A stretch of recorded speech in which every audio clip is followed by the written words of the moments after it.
Man vienmēr gribējies kļūt par uzņēmēju, bet līdz ārtbēg idejai es neatradu ideju, par kuru iedegties. Un, kā mēs sakam, kad pasaule bīda slinkums vai lietas, kas tev traucē, tad tā lieta, kas man traucēja, bija tā, ka es sev uzšuvu skaistu kleitu vai nopirku jaunas kurpes un nevarēju piemeklēt ideālu somu. 2008. gadā bija pasaules krīze ekonomiskā, un mēs abi vīri bijām bez darba.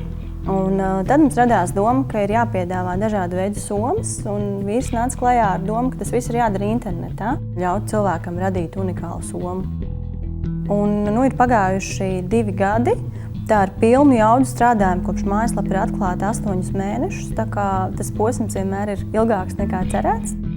Un var teikt, ka projekts ir veiksmīgs, ka projekts ir aizgājis, un šobrīd pats intensīvākais darbs ir strādāt uz ārzemēm. Kaut kā laikam sakrītas īstajā laikā, īstajā brīdī, un tā ideja ir tik sievišķīga un man pašai tuva, ka man ļoti patīk. Tā ir gan tā modernā interneta vide, gan dizains un māksla, kas šeit ir kopā, un tas viss ir ļoti, ļoti interesants process.